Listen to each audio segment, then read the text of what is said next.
said I, here is an allegory to visualize the scope in which our nature may be illuminated or beclouded.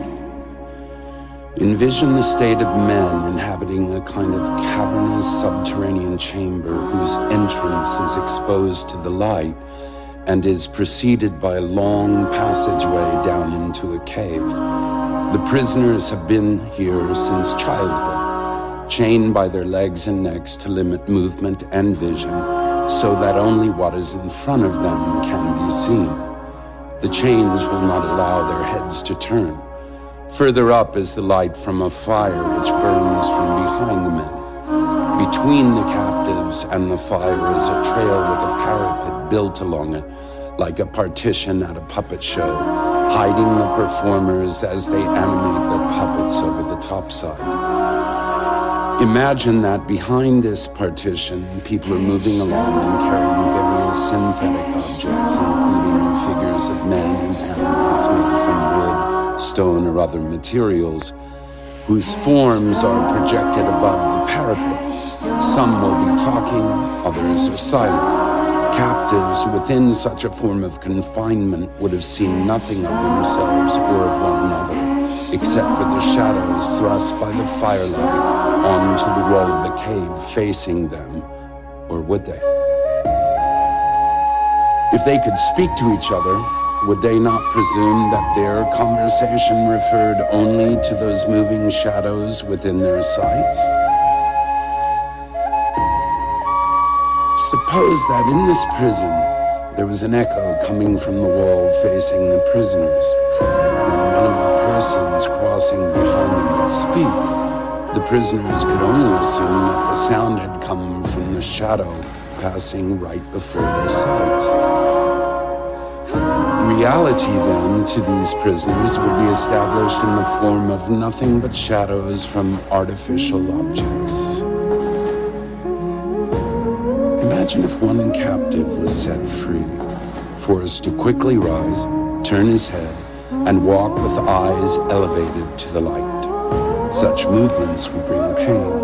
He would be too overwhelmed to fully comprehend the objects whose shadows he had been used to seeing.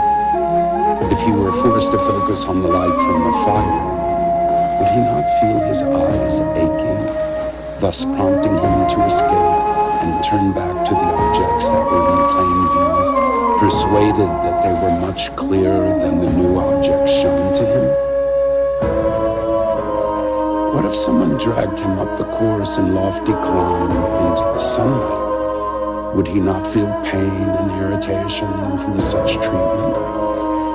Upon entering the light, would the brilliance entering his eyes keep him from seeing anything he was now told was real?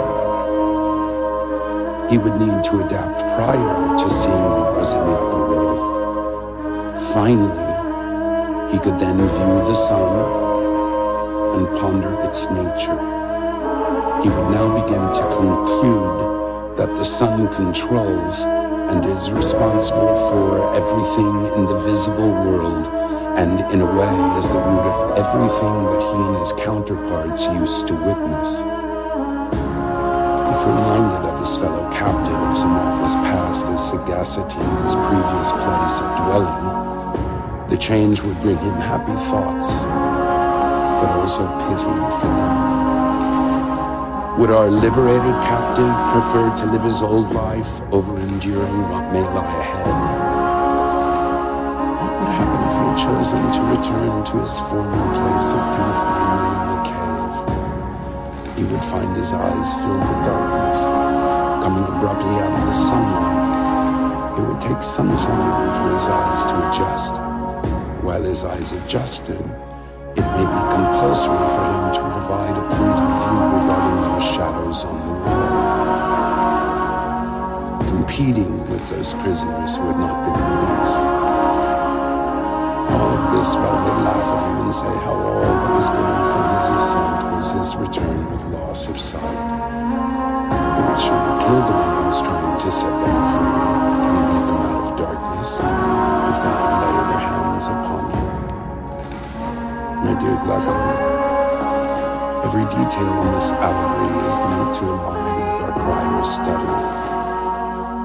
The area exposed to us through the sense of sight correlates with the prisoner's dwelling. The firelight within that region corresponds to the power of the sun.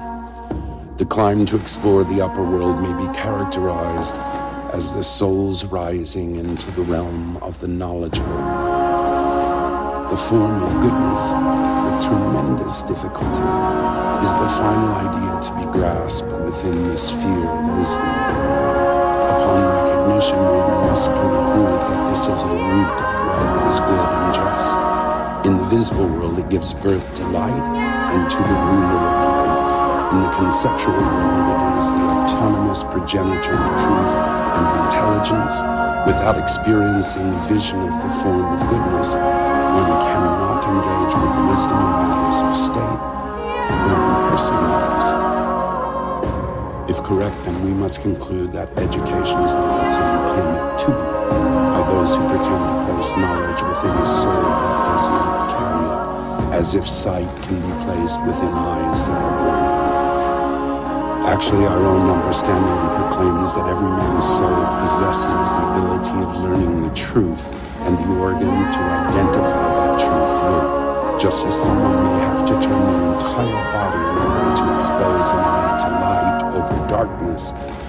The entire soul must also be turned away from the evolving world until the eye is able to endure the study of marvelous brilliance we refer to as the good. Therefore, there may be discipline designed to safeguard the soul from losing its direction, a safeguard which assures that the soul will rotate its view away from the wrong direction and into where it should be.